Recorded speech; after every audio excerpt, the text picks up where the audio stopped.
kalba Vytenis Sinkevičius, taip pat turintis Diamondo titulą ir turintis virš 100 klientų. Tai jisai pasidalins savo patirtimi. Ačiū tau, Vyteni, už tai, kad tu esi tarp mūsų ir kad tu sveikatini ir tu būri bendruomenės. Man labai džiugu girdėti kiekvieną kartą tavo mintį, kaip tu nori suburti skirtingų holistinio požiūrio turinčių terapeutų, naturopatų, ajurvedos, reiki ir įvairiausių kitų praktikų žmonės į vieną sveikatinimo sprendimų tokį davimą, mitybos subalansavimo labai tikslų tokį kelią, kurį mes turime Zinzine. Ačiū tau už tai ir laukiam tavo pranešimo. Ačiū.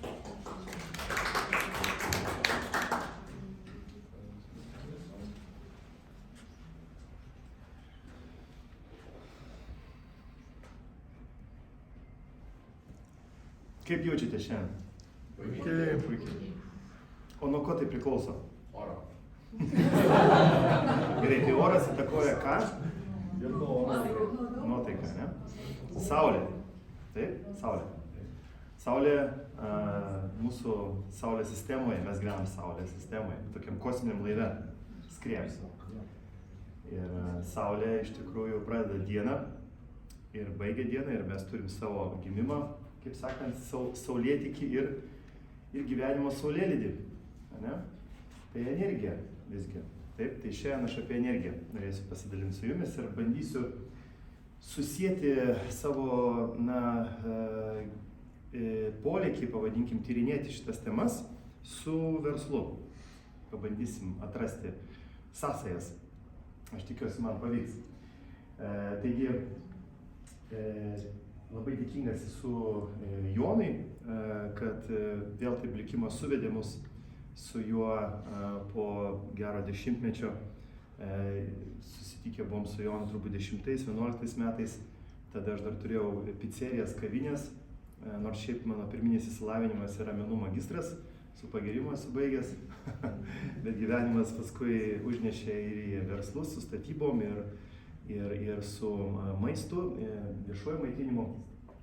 Ir tada tiesiog su Jonu susipažinom, paskui gyvenimas įskyrė mus ir Jonas tapo dietistu, nors šiaip tarptautinį verslą yra baigęs ir finansus. Taip, ir dabar visuomenės sveikatos specialistas. Tai per tą laiką aš rytų mediciną studijavau, cigrunterapiją, astrologiją ir ieškojau kraujo tyrimo tiesiog savo veiklą, nes supratau, kad labai puiku yra integruoti taip pat ir kraujo tyrimą. Ir taip susipažinau vėl su Jonu, pamačiau, kad kompanija Zinzino per tą 10-metį nuėjo labai didžiulį kelią ir principe, kaip pat mes turim Tesla brandą ir dabar tai yra naujas megatrendas ir mes žinome, kad jau beje dizelinių ir benzininių automobilių, kiek žinau, kaip ir nebegamins, gamins tik elektrinius. Tai naujas trendas, naujas megatrendas. Tai ką padarė Zinzino kompanija, tai iš tikrųjų suformavo irgi naują megatrendą, tai tyrimais pagrįsta mityba. Ir tai tampa megatrendu. Tai yra naujas trendas, kuris tampa megatrendu. Taigi, tai yra ateitis.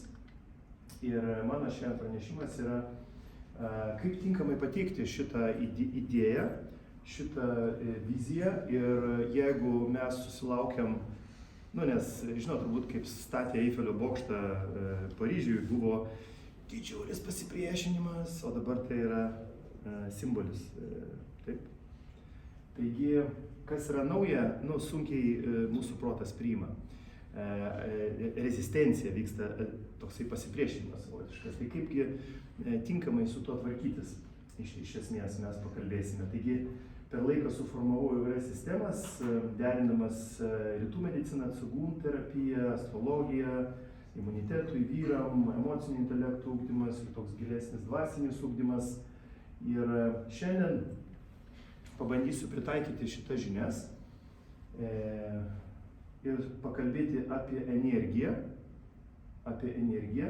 ir kaip jinai mums padėtų visapusiškai vystyti mūsų veiklą tiek šeimoje, tiek visuomeniai ir vykdant, reiškiasi, nu kažkokia veikla mes užsiemam vienaip arba kitaip, ne? Mes čia ateinam kurti vertę. Jeigu žmogus nekuria vertės, nu, parazituojančiai veikia savotiškai, ne? Dėl to, kaip tą vertę tinkamai kurti, ir niekam nepatinka, juk kuomet mes kažką brukam, kišam, ne? Kaip tinkamai paaiškinti viską. Taigi, kuomet mes pradedam Zinzino veiklą, mes pradžiai tampam partneriais ir, aišku, pirmiausiai pradedam nuo savęs. Taigi, pasidarom tyrimą, susibalansuojam riebalų rūgštis, nes, kaip matėte, statistika ir problemos širdies kraujagyslių ligos yra problematiška. Taigi, pradedam nuo savęs ir sveikatos protokolas yra ašis, fundamentas, kuris tikrai lengvai ir paprastai prieinamas yra ir mes tai galim praktikuoti kiekvienas ir vaikam, ir suaugusiem, ir visiems principė tinkantis variantas ir jo reikia. Kitas aspektas yra, kuomet mes nusprendžiam, kad aš nebūsiu savanaudis, aš pasidalinsiu šitą idėją. Taip? Ir nuo ko mes pradedam? Mes pradedam dėl to, kad yra svertiniai pardavimai, tai vadinasi, mes galim tiesiogiai tai pasiūlyti klientam, tai yra klasikinis pardavimas, ne? Ir mes galime kurti komandą žmonių. Tai mes tiesiog parekomenduojam, žinoma, savo tam vadinamam power base'ui, savo ratui, žmonių ratui, su kuriuo mes turim ryšį, emocinį ryšį kažkokį. Taigi 100 žmonių sąrašą pasidarom ir sutariam dėl pirmųjų 10 susitikimų.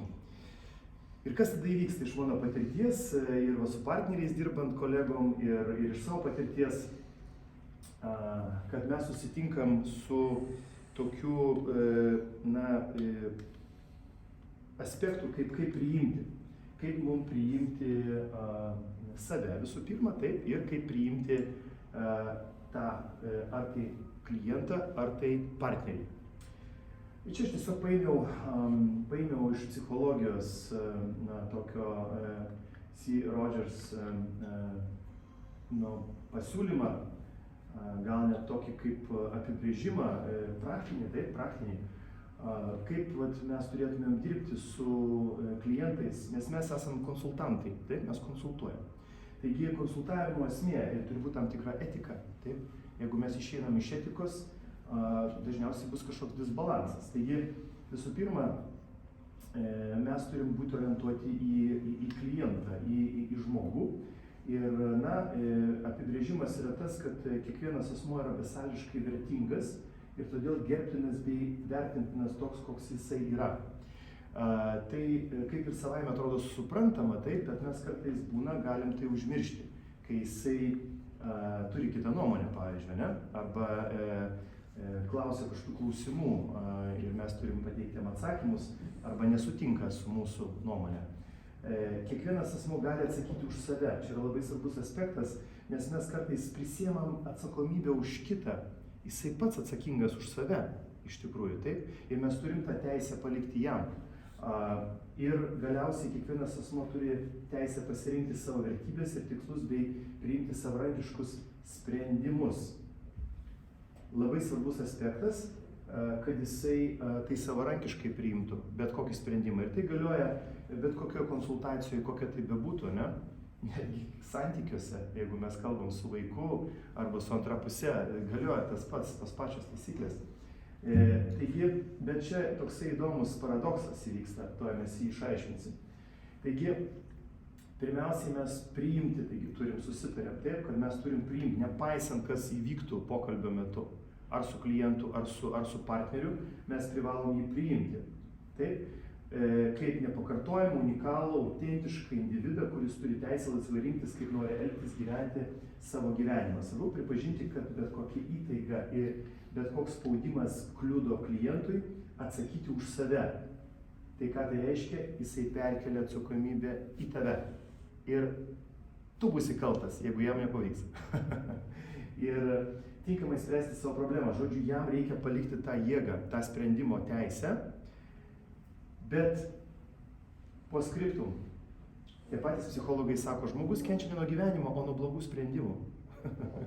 Tai ką tai reiškia? Tai reiškia, visgi mes kažkaip tais turim jam kaip profesionalai kažkokios srities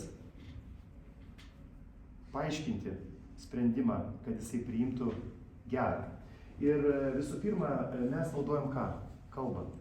O kalbos paskirtis yra daryti įtaką. Tai yra kalbos paskirtis daryti įtaką. Taigi mes darome vienaip arba kitaip kažkokią įtaką. Ir mūsų tikslas yra išsiaiškinti mąstymo formą mūsų kliento ar partnerio, pamatyti, kur griūna tas jo pastatas. Vat mūsų kolega inžinierius. Inžinerija šiaip labai pritaikoma visur, jeigu tu supranti esmę inžinerijos. Tu bet kokioje veikloje labai puikiai gali būti sėkmingas. Tik problema, kad inžinieriai bijo rizikuoti. Nes gal struktūra neišlaikys ar kažkas tai tokio. Bet principas visur yra inžinerija kiekvienoje veikloje. Ir Zinzino, jeigu pastebėjot, labai turi puikiai inžineriją. Negriūna, niekur negriūna pastatas, pastatytas ryškiai šitos kompanijos. Ir man dėl to patinka dirbti su ją. Taigi mes turime įsiaiškinti, kur griūna galbūt pastatas kliento ar paciento, ar kliento, ar partnerio, ir tada jam pateikti profesionalias įžvalgas ir palikti jam nuspręsti, kad jisai pats padarytų sprendimą. Dabar vėlgi, kodėl mes visą tai darom? Kodėl mes visą tai darom? Kaip matote, na ir suprantate turbūt, juk nei vienas mes nenorim būti vidutinybė. Nei vienas mes nenorim būti nuošaly kažkur, taip? Mes norim kažką daryti dėl bendro gėrio, būti svarbiem, ta prasme, kad savo gyvenimą investuoti tinkamai dėl bendro gėrio, taip?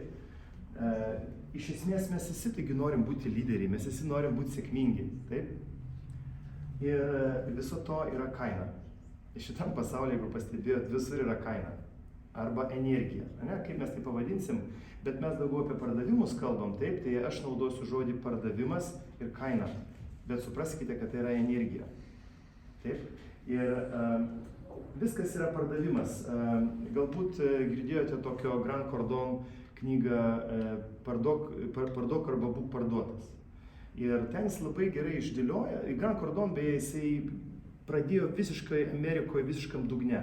Ir pakilo iki tokio gurų nekilnojamo turto, taip kaip Robertas Kiyosaki panašiai. Tai ką jisai suveda irgi inžinieriškai labai algoritmus, kad viskas realiai yra savotiškas pardavimas. Tik tais mes bijom to žodžio ir iš kalties ir gėdos aspekto bandom kažkaip atsiriboti nuo to. Bet realiai tai ar tai santykiuose, ar tai veikloj savotiškas pardavimas yra ir nereikia to bijoti. Mes galim tai pavadinti energiniai mainai. Bet iš esmės tai yra savotiškas pardavimas. Visur slypi kažkoksai tais pardavimas. Taip šitam pasaulyje. Ir kaip ir minėjau, siekiamybė mūsų visgi išreikšti, realizuoti ir įtvirtinti save. Tai yra procesas, taip, mūsų sielos realizacijos. Ir sėkmingas žmogus, apibrėžimas, kas tai yra, kuris nusprendė, progresyviai vystyti vertą idėją dėl bendro gėrio. Ir tai daro. Tai jau mes jį galim pavadinti sėkmingu žmogumi. Ar tai būtų namų šeimininkė, kuri nusprendė, kad nori turėti šeimą ir nori išugdyti sveikus, gražius, nuostabius vaikus.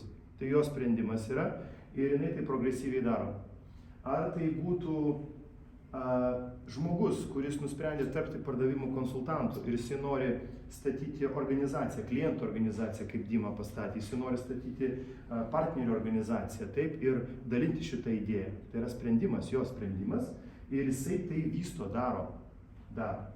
Ir labai svarbus požiūris galiausiai, taip, mindset dar jį vadina.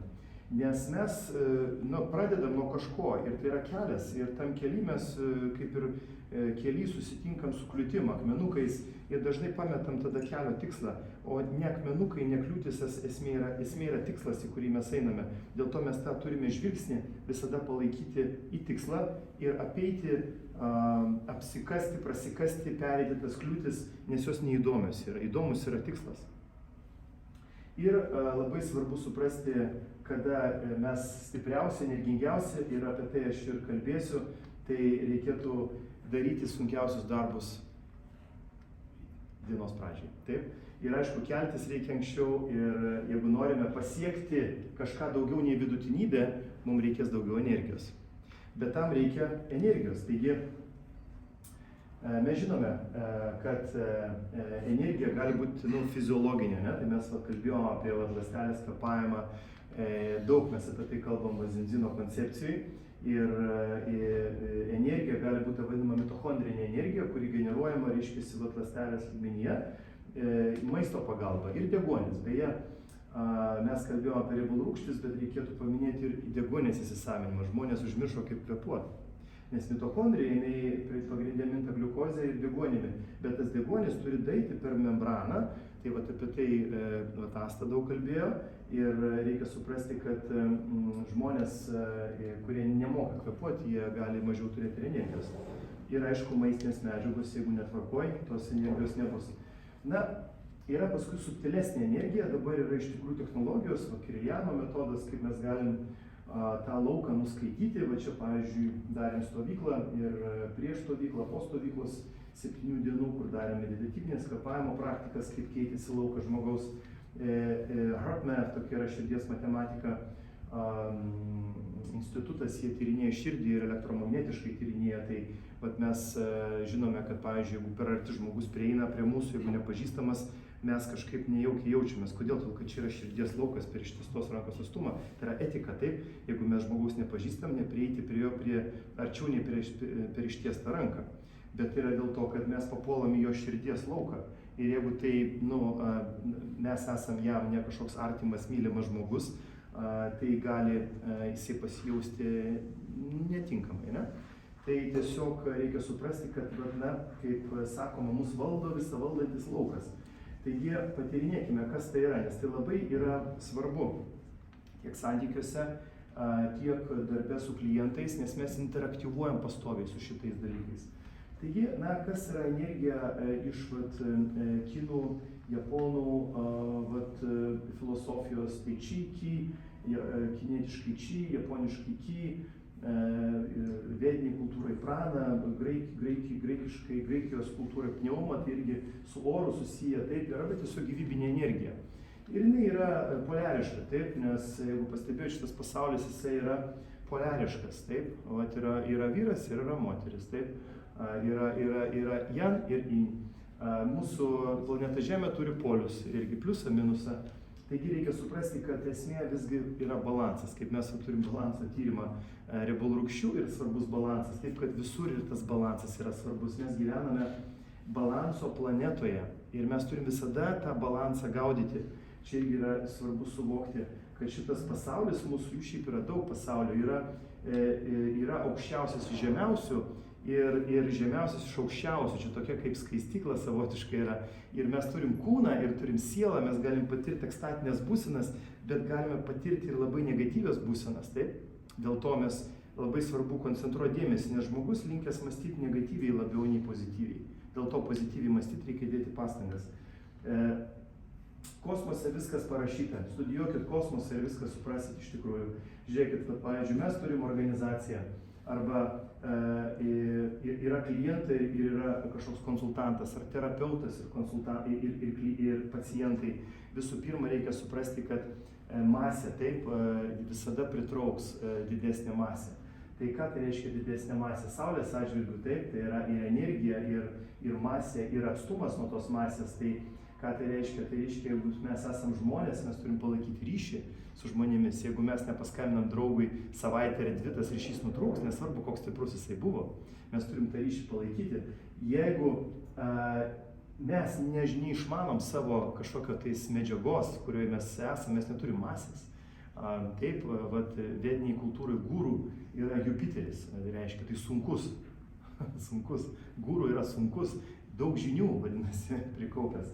Taigi, ta masė, kurią mes turim žinių, energijos atžvilgių, gali pritraukti aplinkinius, taip? Ir mes galim įsukti procesus aplink save, kaip Saulės sistema daro, į Saulę, ir nešti juos į kažkokią kryptimį. Pavyzdžiui, kiek reikia pastangų, kad Žemė kristų į Saulę?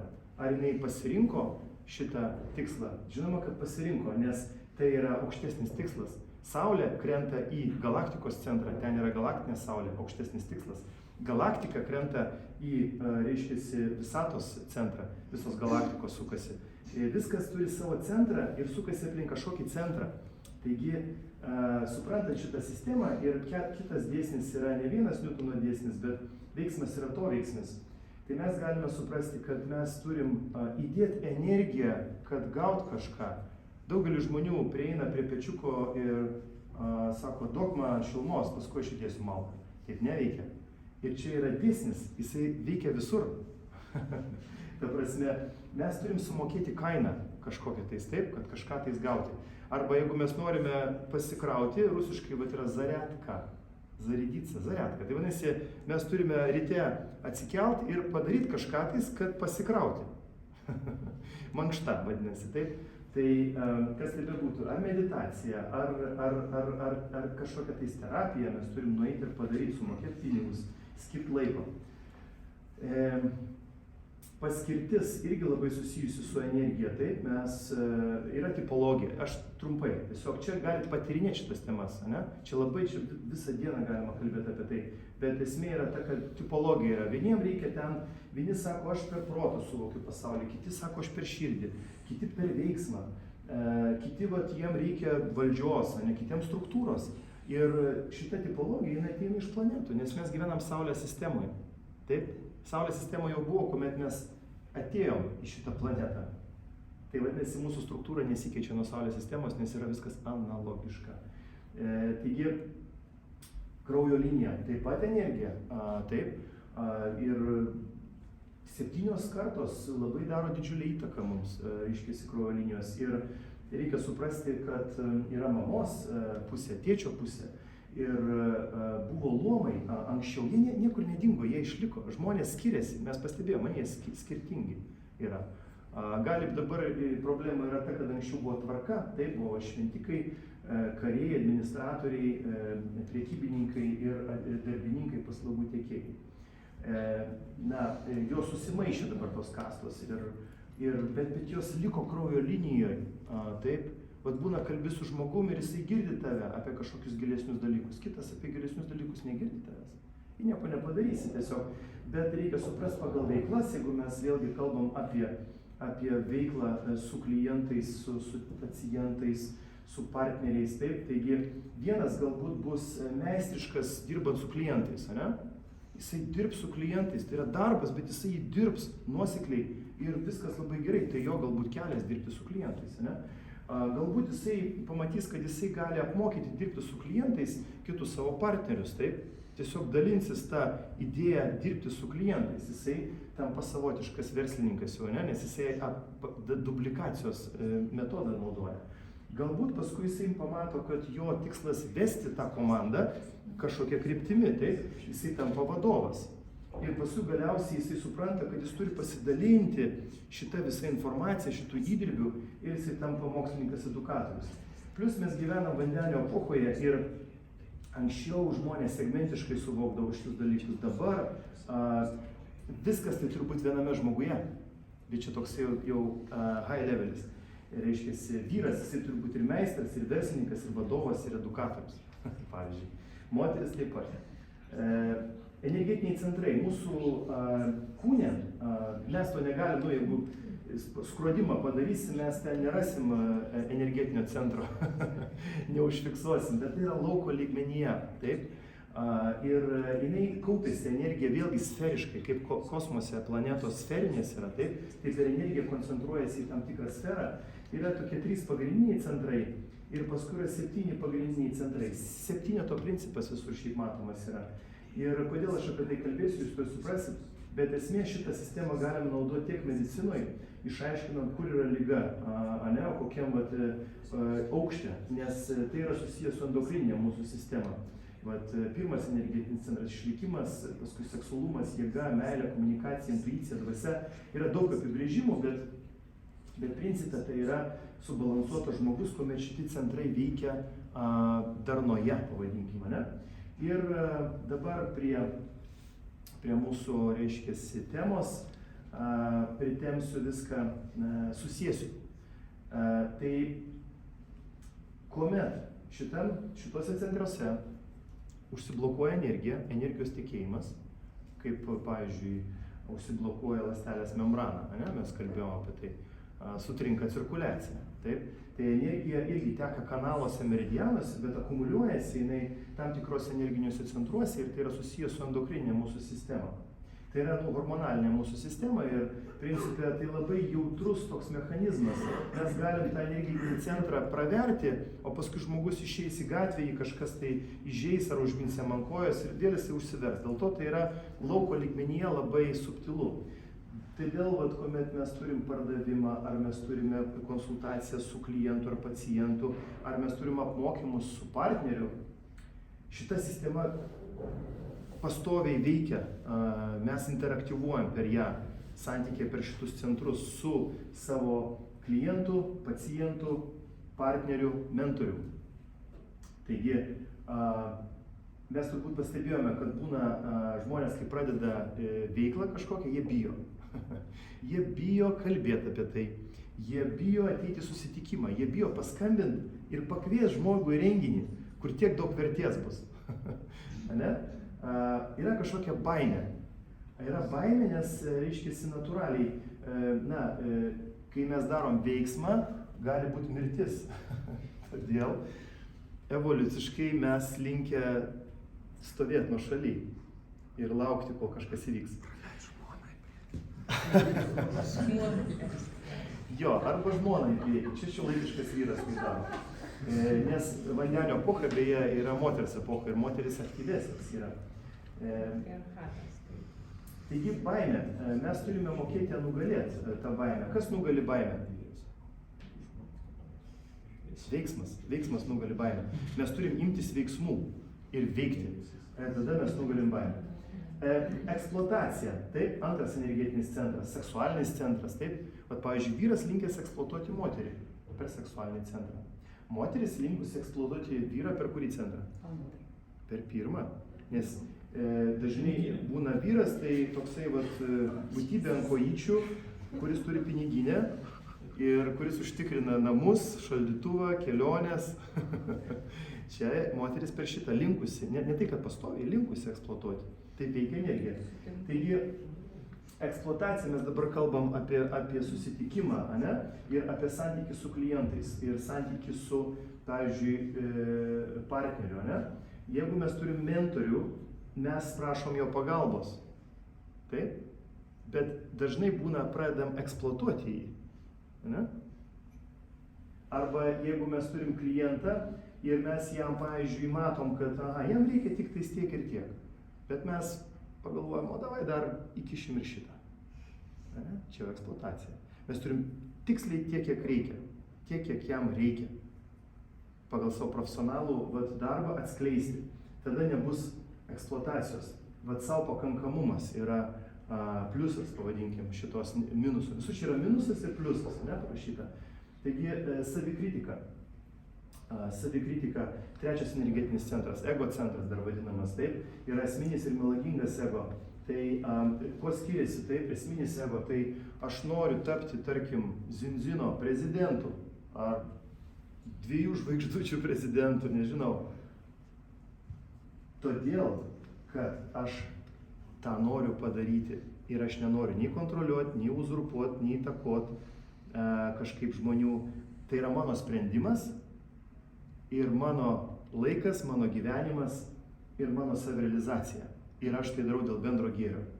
Taip, tai yra esminis. Melagingas ego, tai aš noriu turėti padėtį, aš noriu įtakoti, aš noriu būti svarbus, aš noriu kažkaip tais kontroliuoti paskui žmonės. Taip, čia yra melagingas ego. Ir čia pastovus balansas vėlgi. Ir kitas aspektas yra savikritika ir savivertė. Dažniausiai žmonės, reikia paskambinti, susitarti dėl susitikimo, reikia paaiškinti, reiškiasi kažkokį tais tyrimo svarbą. Ir tarkim, klientas sako, tai girdėjau, čia Jonukas iš 5 laiptinės sakė, kad čia nesąmonė yra. Ok, ir sukritikuoja mus, ne? Ir žmogus, jeigu nėra tvirtas žinojime, jisai mano, kad gal tikrai tas Jonukas teisus, ta prasme yra, ne? Jisai pradeda mąstyti savikritiškai, arba jeigu jam atsakė, pasakė kažkas tai, nesvarbu, gal merginai piršosi vaikinas ir jam atsakė, o gal jau 5 kartą atsako. Taip, tai jam krenta savivertė. Taip, bet mes reikia suprasti, kad tai yra procesas ir reikia tikrinti, ką mes darome ne taip. Ne? Dažniausiai kažkur yra klaida mūsų elgsenoje. Ir tas, kaip sakant, pasakymas ne, tai yra bandyk dar kartelį iš tikrųjų. Tai vėlgi priklauso nuo požiūrio, mindseto. Toliau noras, ketvirtas širdies centras, noras iš baimės ir meilės. Vėlgi, jeigu mes norėsime, pavyzdžiui, kažką padaryti tam, kad turėti, tarkim, mums reikia išsimokėti kažkokią paskolą ir mes tai darome veiklą kažkokią iš baimės, kad išsimokėti paskolą. Tai yra variantas, taip. Ta prasme, žmogus turi įsipareigojimus savo vykdyti, bet vis tiek reikėtų stengtis formuoti tą norą, kad tai būtų iš meilės, o ne iš baimės. Ne tai, kad aš tai darau tą veiklą, verslą, kas tai bebūtų, kad susimokėti bankui, nes man atims namą, bet aš tai noriu daryti dėl bendro gėrio, nes aš pats nusprendžiau tai daryti ir stengiuosi tai daryti gerai. Aukos ir laimėtojo istorija. Va čia labai svarbus centras komunikacinis. Mes dirbam savotiškai konsultaciniai sferoje. Ir dabar visai neseniai atsirado tokie soft skills, jos vadina, soft skills. Ir jos moko aukštosiuose mokyklose ir tai yra labai, arba kursai yra gana brangus. Principai tai yra emocinio intelekto įgūdžiai. Ir ten yra aktorinis, ten yra, reiškia, visoksai teisna ir panašiai. Bet mes dirbdami šitoje veikloje, mes vystome šitus soft skills, subtilius sugebėjimus, pavadinkim taip. Ir istorija, ne? Mes turime kažkokią istoriją visi. Ne? Mano mama papasakotų apie mane istoriją, aš turiu kažkokią istoriją apie save, mano solo draugas papasakotų apie mane istoriją. Ar tai yra teisybė? Ne, tai yra kažkokia istorija. Ir jeigu ta istorija mūsų neįgalina, mums vis nereikia. Nes mums reikalingos istorijos, kurios mus įgalina. Taip? Ir mes turime atsirinkti tarp tų istorijų tokią istoriją apie save, kuri mus įgalintų. Taigi, laimėtojo istorija, taip, mes žavimės žmonės, kurie krito, sirgo, pagijo, išgyvenimo kažkokią ten Evereste turėjo ten situaciją, kur vos nemirė, bet išgyveno. Taip, mes žavimės tokiom istorijom. Tai buvo žmonės tie patys, kokie mes, bet jie tiesiog matė tikslą ir jie atsiribojo nuo negatyvios istorijos ir tapo laimėtojai. Negatyvus, pozityvus mąstymas. Kartais nuostatos mūsų būna, jeigu per daug neuroninių ryšių, kurie yra užstrigę su ties pozityvės negatyvų, mes žiūrėdami, pavyzdžiui, šitą stalą, mes galime matyti tarkim, MacBook kompiuterį, ne? O galime matyti nešvarą kavos puodelį, galime matyti ne visai tvarkingai sudėtus daiktus, ne? Ta prasme, čia vėlgi nuo kur požiūris mūsų stringa ir tada, jeigu, pavyzdžiui, mes susitinkam su negatyviu labai klientu ir jisai dar pabrėžia tą negatyvumą, mes pradedam įtikėti, kad viskas taip ir yra, ne? Arba jeigu mes, reiškiasi, labai būna kartais apkraunam savo mentorių negatyvų bereikalingo, ne? Kur iš tikrųjų, bet tą reikia mentoriui mokėti su juo tvarkytis, taip? Tai vadinasi, jeigu mes būsim patys pastrigę negatyvę, dar bus klientai, kurie pastrigę negatyvę, dar bus partneriai, kurie turi negatyvių požiūrių, mums labai bus sunku vežti šitą visą organizaciją, šviesti kaip saulė, taip? Tai dėl to mes turime visur turėti tinkamą požiūrį pozityvų.